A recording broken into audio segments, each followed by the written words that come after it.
discuss 9 different subjects. I am Joshua's father, and today we'll be talking about Earth and Life Science related questions with our special guest, the grade 11 students of Bago National High School, starting with Joshua Bernego, Tracy June Bonete, Archie Esteban, Ashley Morales, and Justin Mario Rogando. There will be series-related questions for each of the participants in each subject. Let's get started. This first question is for you, Joshua Barnego. Just like the sun that gives energy, who is your source of energy and how she or he affect your life? My source of energy is my family and my special one. Because they gave me motivation and strength of my daily life. Second question is for Tracy Jen Bonet. Like the divergent plate boundary, how do you overcome being separated from your loved ones? Can you please repeat my question? Like the divergent plate boundary, how do you overcome being separated from your loved ones? Maybe I always think that the reason why I separate from my loved ones is for them and to always strive hard. Thank you. No, The pretty third fun. question is for Archie Esteban. Just like the sun that gives energy, who is ay pariya, sir? Wow. From the top. Skip the evolution. From the top. This question is for Archie Esteban. Just like evolution, how do you cope up with the changes that is happening in society?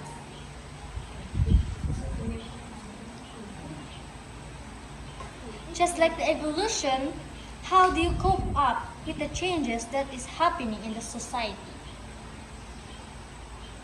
I've been following the institutions for almost 15 years, and by obeying their rules and participating in their events, I will cope this as my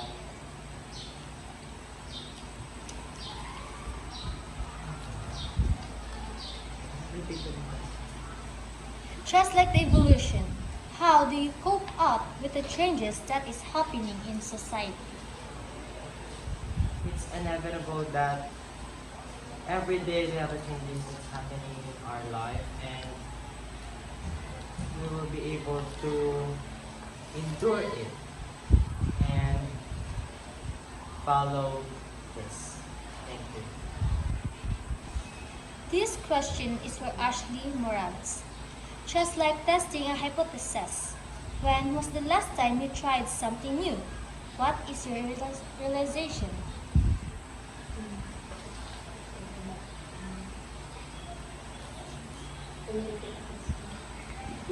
Just like testing a hypothesis, when was the last time you tried something new? What is your realization?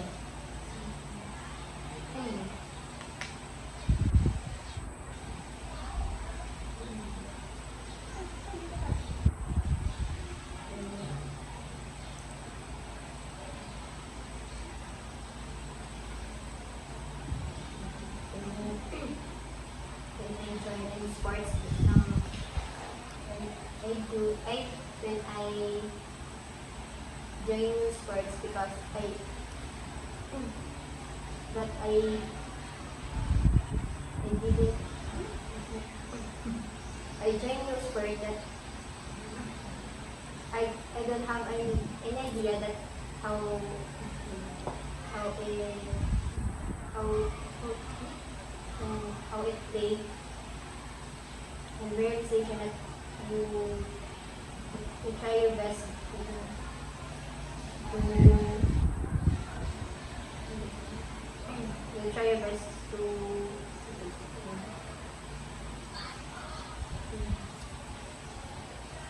try your best and try hard to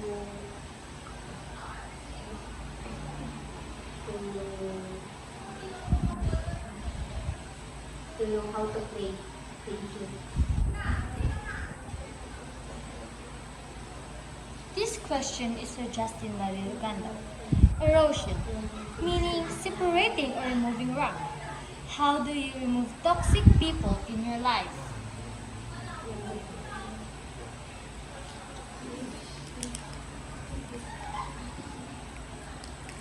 Erosion, meaning separating or removing rock. How do you remove toxic people in your life?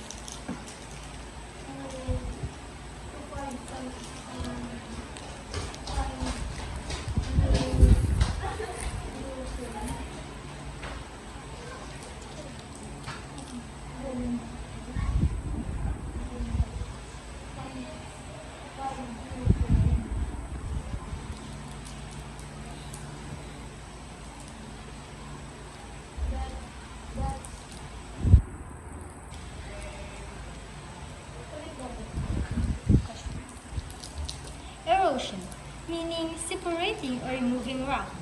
How do you remove toxic people in your life?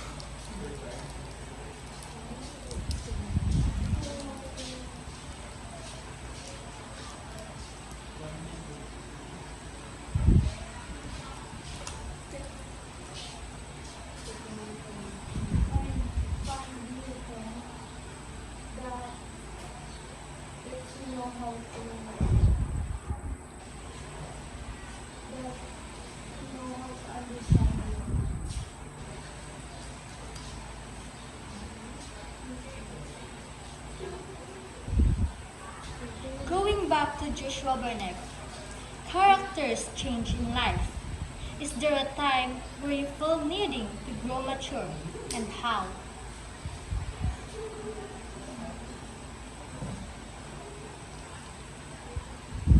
Characters change in life. Is there a time where you feel needing to grow mature, and how?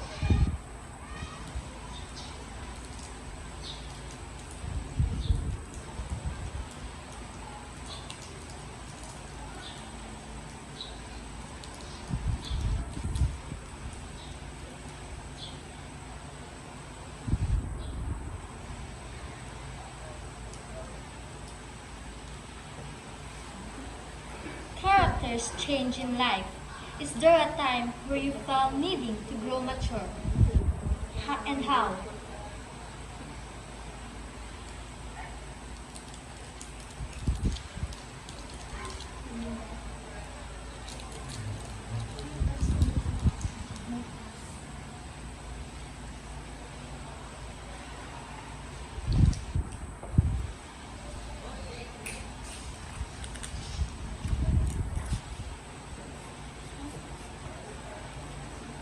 Characters change in life. Is there a time where you feel needing to grow mature, and how?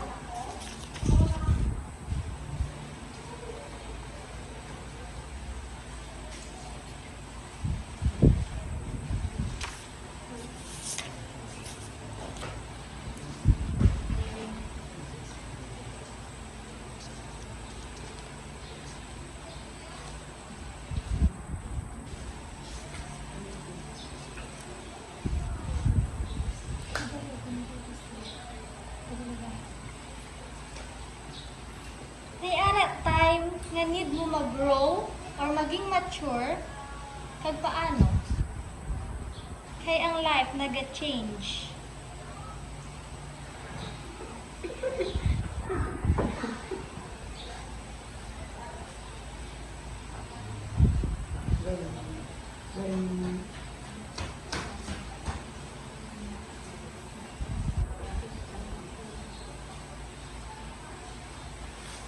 When times when we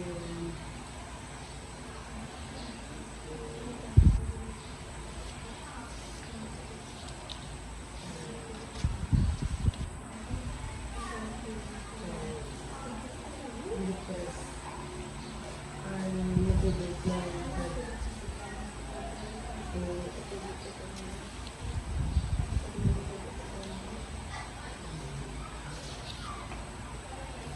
to move forward.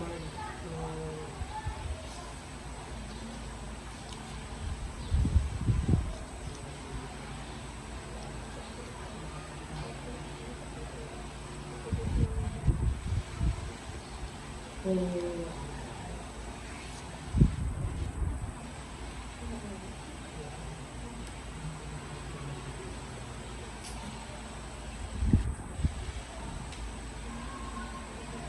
forget mga problems nila.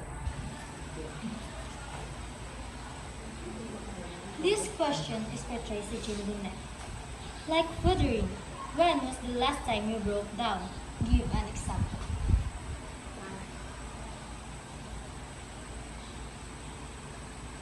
Maybe the last time when I think I didn't secure a ticket for the concert because it's the last time, it's only the first and last reading of this concert and I didn't get to see it. But I was full and there is more pa pala na tayong dinagdagan kasi malamig. Kaya when I think of that, I always love myself how idiot I am. Thank you. This question is for Archie Esther. What life-changing moments have you had in your life? What life-changing moments have you had in your life? I changed my life since I was began to grow, and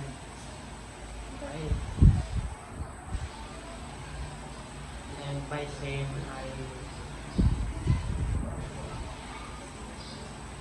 I will think that God is in my center and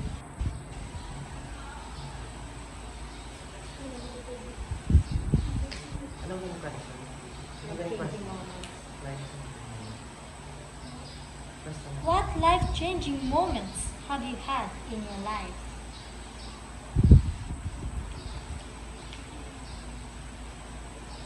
Since I began to grow, I always taught myself that I need to be strong and need to finish my study and don't mind the embarrassment around people. Thank you. This question is for Ashley Morales. How do you reproduce your learning?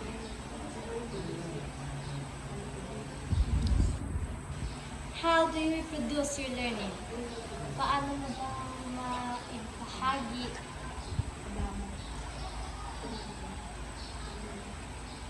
By learning another knowledge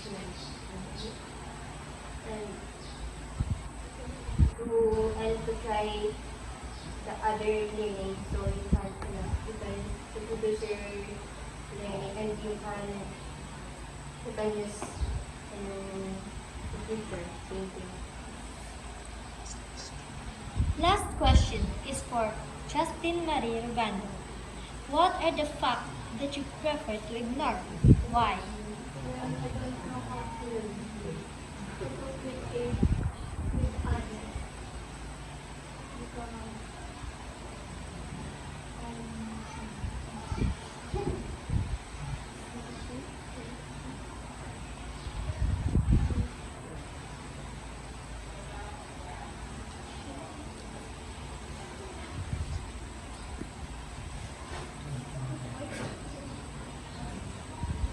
That's all for episode 1.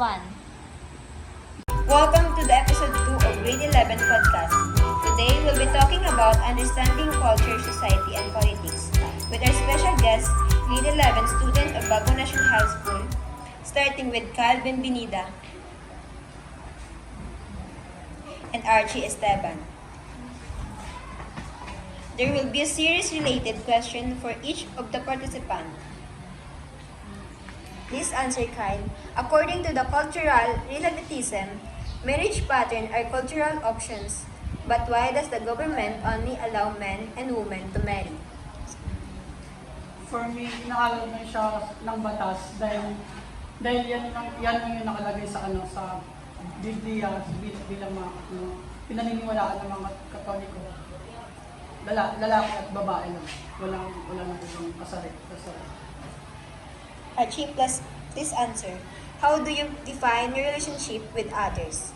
For me, relationship is a link, affiliation, or participation, a tie between humans through blood or marriage.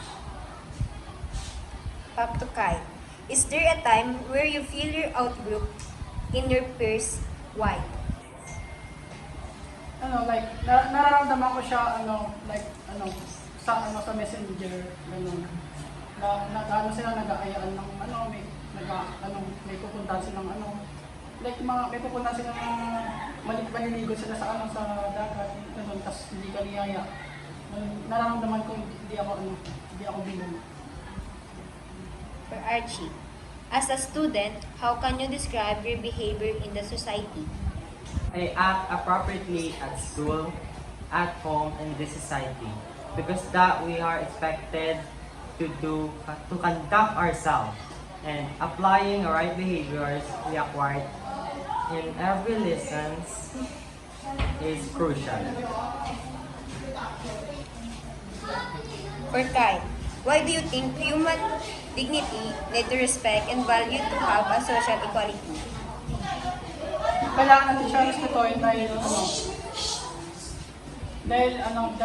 nasa sa ating mga tao na to, pag-respeto ng dignidad. Dahil pag ganon, isang bagay na parang inubos ng dignidad ng tao, nahihiya, ganon, parang nawawala ng confidence. Kaya kailangan natin respetuhin lagi ang dignidad ng mga kapwa nating tao. That's all for episode 2. See you next time. Welcome to the episode 3 of Grade 11 podcast. Today, we will be talking about oral communication with our special guest, Grade 11 student Josh Rice Pahader of Vago National High School. There will be a series of related questions for the participant. Let's start. What are the greatest challenges to good communication? What? For you, what are the greatest challenges to good communication? For me, what are the greatest challenges in communication? Noisy places. When I'm talking to someone and we're in a place with so many noise, and it can affect the communication because we can't understand each other, because when the other person says something and there's noise that interrupt the word, I can understand the saying he says, and helps a challenge in a good communication.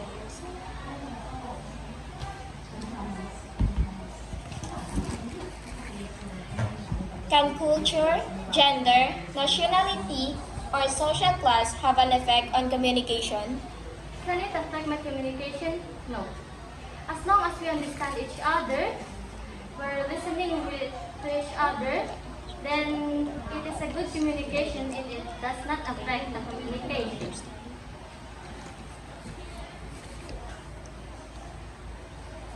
If you're arguing with someone, does a good communication help? Wow, how? I've experienced this, that I'm arguing with someone and we didn't have a good communication because we can understand each other, because while I'm talking, they are talking also, and we can't understand each other. That's why in arguing, we need good communication.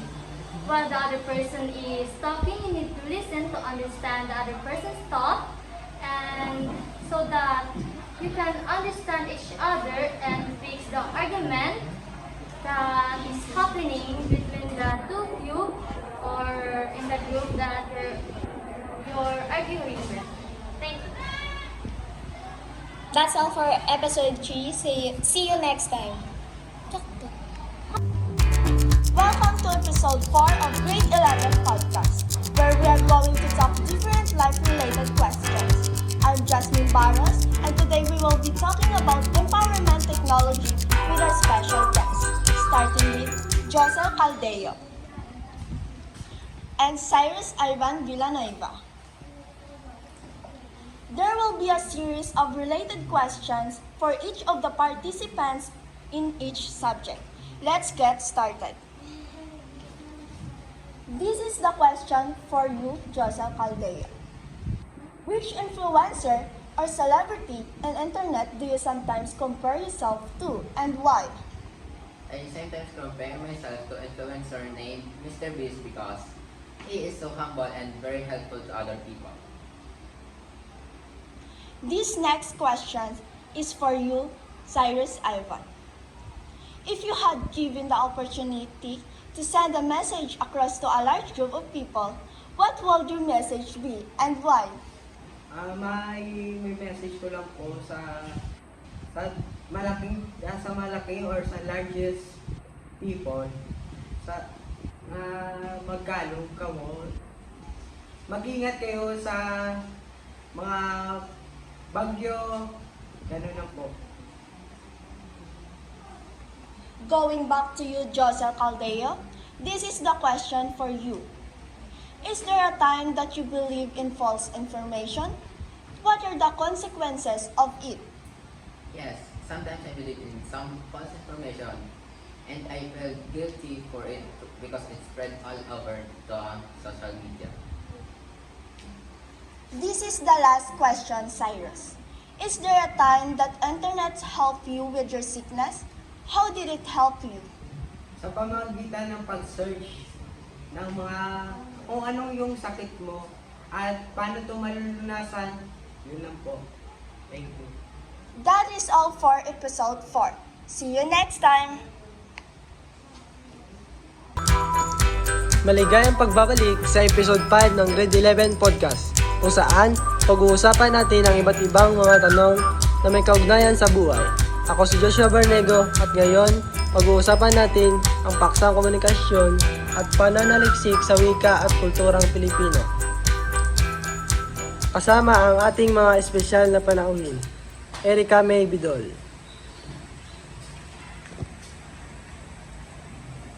Samantha Villano, Ernestine de la Cruz, Justin Marie Rugando, at Jumel Silva. Magkakaroon ng serye ng mga tanong na may kaugnayan sa buhay para sa bawat kalahok sa paksang ito. Magsisimula na tayo. Ang unang tanong para sa iyo, Erica. Kailangan ba talaga ng variety upang matukoy ang pagkakaiba natin? Bakit? Oo, upang matukoy kung anong antas o degree natin. Yan lang po at maraming salamat. Tumungo naman tayo kay Samantha. Kung ikaw si Dr. Jose Rizal, gagawin mo din ba ang ginawa niyang pagmulat sa mga Pilipino at bakit? Oo, gagawin ko din ang pagmulat ng Dr. Jose Rizal sa mga Pilipino, lalong-lalo na sa mga babae na maagang nabubuntis nila. Yun lang at maraming salamat. Ernestine, sa tingin mo, ano ang mangyayari sa iyo at sa mundo kung wala ang wika at bakit? Sa tingin ko, hindi ko maiintindihan ang mga naisipahiwatig o mga naisabihin sa akin ng ibang tao. At hindi kami magkakaintindihan. Yun lang. Salamat. Sa iyo naman, Justin Marie, kung mabibigyan ka ng pagkakataon na magaya ang ugalay ni Dr. Jose Rizal, ano ito at bakit? Ang pagiging matapang. Dahil matapang niya pinagtanggol ang mga Pilipino laban sa mga dayuwang nanakot sa Pilipinas. Yun lang ang salamat. Jumel, gaano ka-importante ang anim na anyo ng wika? Pagsusulat, sinyas, musika, pagpipinta, pagsasayaw at matematika sa ating pamumuhay. Importante ito sa ating pamumuhay upang makita ng mga kapansanan ang kanilang talento. Yan lang po. Bumalik tayo kay Erica. Paano binago ng edukasyon ang iyong buhay? Dahil sa edukasyon,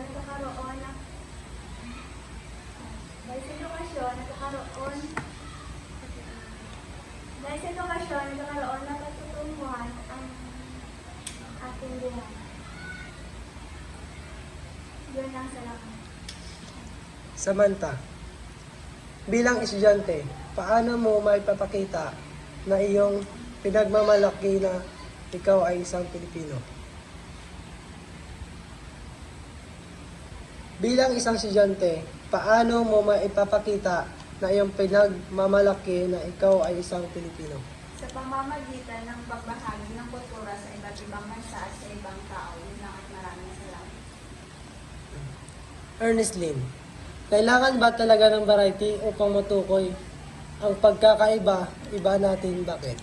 Oo, kailangan ng variety upang matukoy kung anong level o antas naroon tayo at para malaman din natin ang mga dapat at hindi dapat natin gawin, mga karapatan at higit sa lahat ang mga kailangan natin gawin. Yun lang, salamat. Justin Marie, kung ikaw ay si Dr. Jose Rizal, gagawin mo din ba ang ginawa niyang pagmulat sa Pilipino at bakit? Oo, dahil para malaman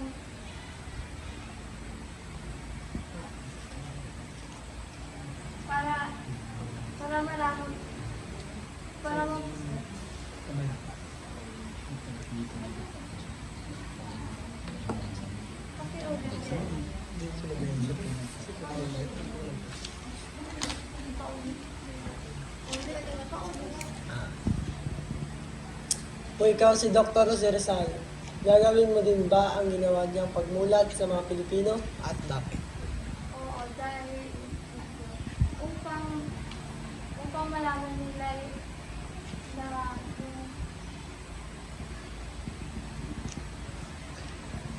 upang malaman nila kung paano nila parang mapukaw sila sa ginawang pagsakop ng mga Espanyol sa ating mga Pilipino. Yun lang at Sa huling tanong, para sa iyo, Jumel. Sa tingin mo, ano ang mangyayari sa iyo at sa mundo kung wala ang wika at bakit? Hindi tayo magkaintindihan at matulog sa aming At dito nagtatapos ang episode 5. Hanggang sa muli! Welcome back to episode 6 of Grade 11 podcast, where we are going to talk about different life-related questions. I'm your host for today, Tracy Jen Bunite, and we'll be talking about English for academic and professional purposes with our special guest, Alan Basero,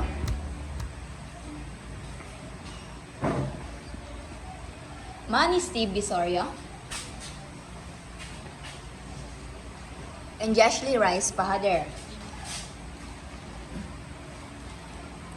As usual, there will be a series of life-related questions for each of the participants. Let's get started. This question is for you, Alan. How do you summarize your junior high school life?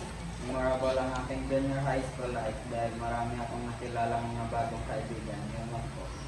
Manny, do you have any argument experience in life? How did you win it? Meron akong argument sa aking boy pero palagi naman palagi tama naman ang babae. Jashley, if you were given a chance to paraphrase a moment in your life, what is it and why? If I'm given a chance to paraphrase a moment in my life, I will paraphrase that time when I always cut my wrist and think about that. Because back then, I was not that brave enough to overcome my problems. And there's a time that my mother witnessed that there's a blood running out from my wrist. And she said that she didn't care, but I saw tears coming from her eyes. And I would paraphrase that moment because I don't want to see my mother crying because of me. Thank you. Back to you, Alan. Claim is all about facts and evidence. If you are accused of something you didn't do, how you will prove them that you did not do it? Patunayan ko na wala akong sala gamit ang mga proof na pwede kong gamitin upang mapatunayan na nag-guilty ako. Ganyan po. Manny, If you were going to write an essay about your life, where do you start first?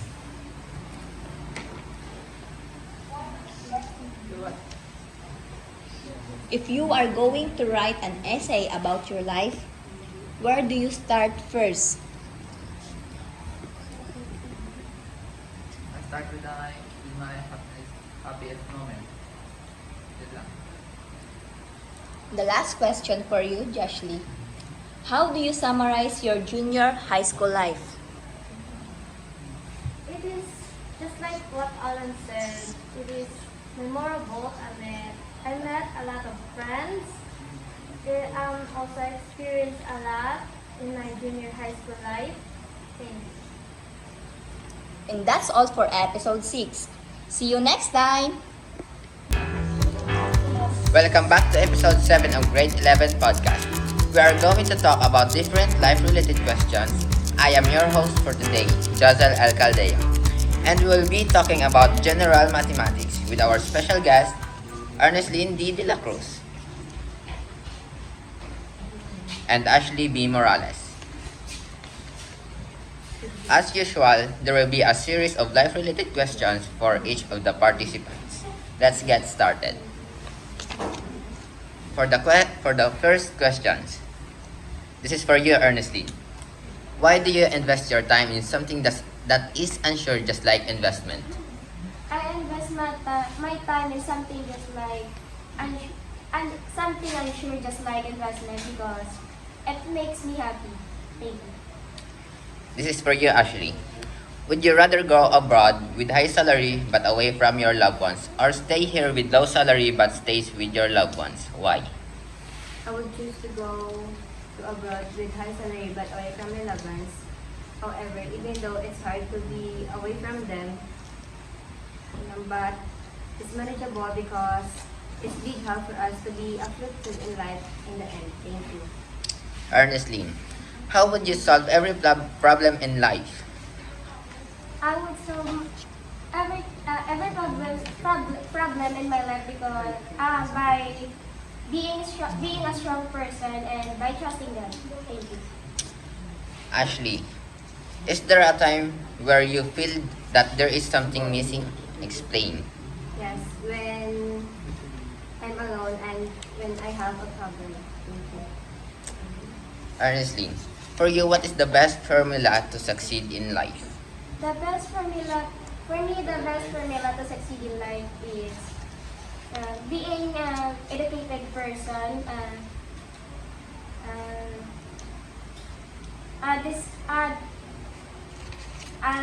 discipline, a person who I'm sorry,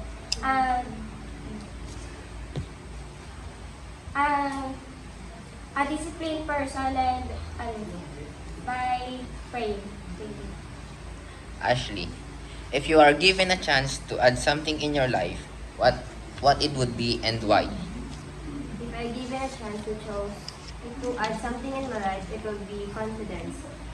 Because since then I don't like to be exposed in people, and because I always think that they will judge me even in a small mistake. Thank you. That's all for episode 7. See you next time. Welcome to episode 8 of Grade 11 podcast. We were going to talk about life-related questions. I'm Archie Esteban, and today we will be talking about hope or health opportunities to physical education with our special guest, starting with Jasmine Barros, Manny Steve Pisorio, and Ronaline Ekad. There will be a series of related questions for each of you participants in each subject. Let's get started. This first question is for you, Jasmine. Challenges exist in sports. In your life, how do you overcome the challenges? I overcome the challenges in my life by embracing it without fear, trusting myself, and I always say that I must see it normally. I see it as an inspiration, not a challenge. And also, I always pray to God for direction and assistance. The next question is for Manny. What would happen to a person's health if they were physically active every day? It will help their to improve your body. Move to Ronalyn. Like football, how do you set goal in your life? First, consider what I want to achieve, then commit to it. Thank you. Back to Jasmine. What is your realization when playing basketball? Even I'm not playing basketball, I think my realization from it is you cannot succeed unless you believe in yourself and in your teammates. The next is for Manny. Like football, how do you set goal in your life? First, I consider what I want to achieve and then plan the steps to realize my goal. The last question is for Rona. Challenges exist in sports. In your life, how do you overcome the challenges? I overcome the challenges in my life by making a plan and trusting myself. Thank you. That's all for episode 8. See you next time. Welcome to episode 9 of Grade 11 Podcast, where we're going to talk life-related questions. I'm Jasmine Barros, and today we will be talking about 21st century with our special guest, starting with Joshua Barnego and Juzel Caldeo. There will be a series of related questions for each of the participants in each subject. Let's get started. This is your first question, Joshua.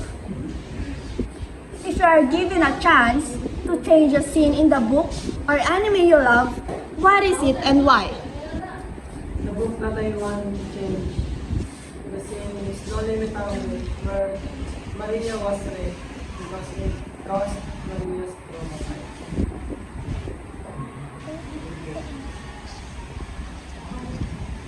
This next question is for you, Josa.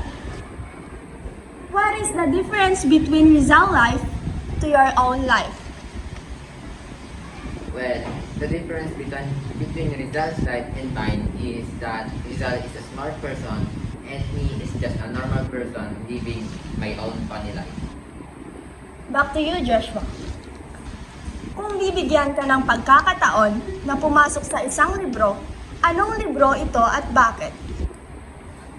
Kung mabibigyan ako ng pagkakataon na nasa sa libro, ito ay No Limit Away. Upang nasaksihan ko ang istorya nito.